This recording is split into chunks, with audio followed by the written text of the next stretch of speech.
Blessings, Halftime TV viewers and subscribers. Welcome to another episode, and today we're doing a preview for the Jamaica versus Guatemala game. Now, we saw the Reggae Boys beat the Guatemala team comprehensively a little bit earlier on this week, and let me tell you straight off the bat that expect this game in the Gold Cup to be completely different. Jamaica has Guatemala's ticket if we're to go by history, and Tuesday's game, was it Tuesday? Again, playing into the Reggae Boys' favor. But we must bear in mind that the Guatemalan coach, he rested 8 of the players that played in the previous game or the game prior to the Jamaica game. And remember, they won that game comprehensively as well, with a hat-trick coming from Oscar Santos. So Oscar Santos, he will be expected to be back in the starting lineup for the game against Jamaica. And he's one of their main men, although he's coming in from that right flank. So I think this game will be a very good watch. The Guatemala team going into the national stadium earlier this week, or should I say last week, they knew that it was done and dusted. They knew that they had already advanced through to the next round. So there wasn't much meaning behind that game. However, this game in the Gold Cup, it means a whole lot more to the Guatemalan team and to the Jamaican team. And although the Jamaican coach decided to field a top quality 11, well, I think at the stage we're at now, any 11 that the Jamaican team feels is a top 11. But you get the idea.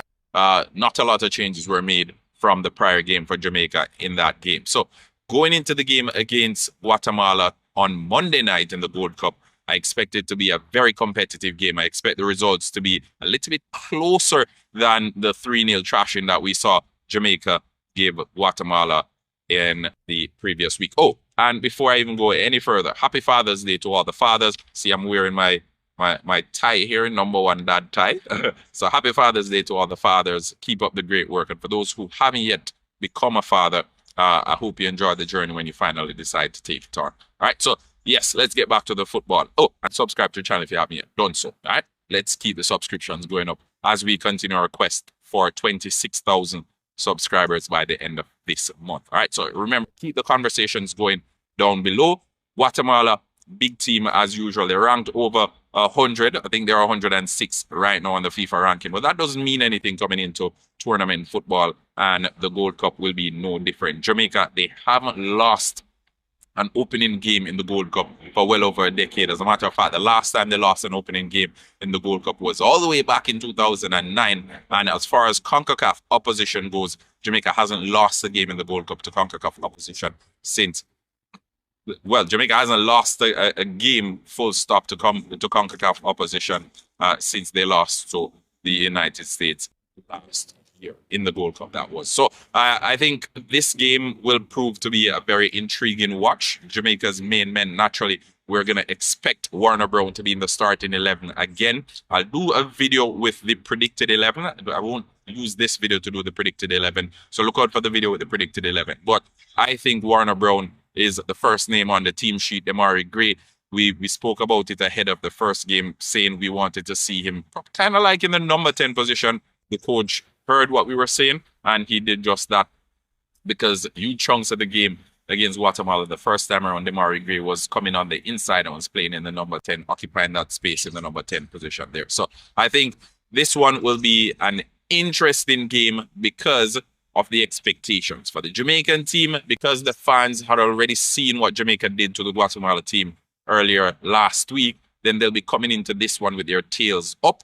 For the Guatemala team, they went into the game at the National Stadium knowing that there wasn't anything to be gained from that game, and also that they had already progressed through to the next round. And as a result, they fielded an 11 that was basically, let me see what I have at my disposal and let me see what I can work with, or who can stake a claim for a starting place in the game that really mattered. So Guatemala will be the underdog in the game against Jamaica. Jamaica, naturally, the favorites, but that doesn't mean anything whatsoever, because as we saw in the opening game of the Gold Cup, where Mexico played Dominican Republic, it shows that teams who aren't expected to do as well, they can come to the Gold Cup and they can put on a good performance. And we've seen it at the World Cup in previous years as well. So Dominican Republic, they gave a wonderful, fantastic showing against the Mexican team. And although they lost, I must say, it's been some of the most smooth, fluid football that I've seen in a long, long time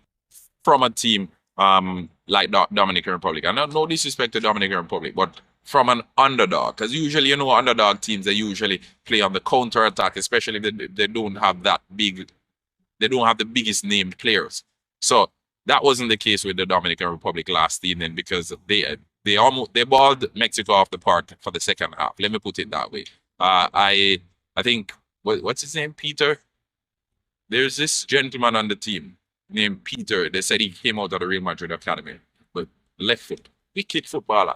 But anyway, we're not talking about the Dominican Republic team. We're using that to make an example to save the Guatemala team going into this game against Jamaica. This is tournament football, and it could go either way. So I want you folks to pay keen attention to the top players. Oscar Santos, as I said, he got a hat-trick in that game before Jamaica. He was rested for the game against Jamaica, so expect him to be back in the starting lineup. Warner Brown for Jamaica, he got a brace against Guatemala, so expect him to be in the starting lineup as well. And as a coach, naturally, you know some players, they have teams that they like playing against. Guatemala could very well be Warner Brown's team that he loves playing against, where he racks up all the goals against them. So I'm going to turn it over to you, the viewers and subscribers, now to hear what your thoughts are. I want you to leave them in the comment section below. What are your expectations from this game, Jamaica versus Guatemala? And if you want, you can drop some score predictions as well, because Halftime TV thinks Jamaica will win this game 2-1. I think both teams will score in the game. I think Jamaica, as far as quality goes, will just edge it. But that's my view. Let's hear what you folks have to say. And for those who keep on commenting on the previous videos, I appreciate it. I'm enjoying the conversation and the dialogue. Let's keep it going under this video as well. Again, happy Father's Day to all the fathers, whether you tune into Halftime TV or not. Happy Father's Day to you. I hope you enjoyed the day today. I hope your folks make you feel special. The little ones and the partners make you feel special, because you truly deserve it. All right. So being a father, no light work. Serious business. So for those fathers who decided to stick around and to be in the lives of their kids, hats off to you. I hope you have a fantastic day today, and I hope you're shown the appreciation that you deserve. All right, big up on yourself. Have a wonderful Sunday and enjoy what's gonna be a great week. Yeah, I think it's gonna be a good week. Yeah, man. Big up on yourself. We talk.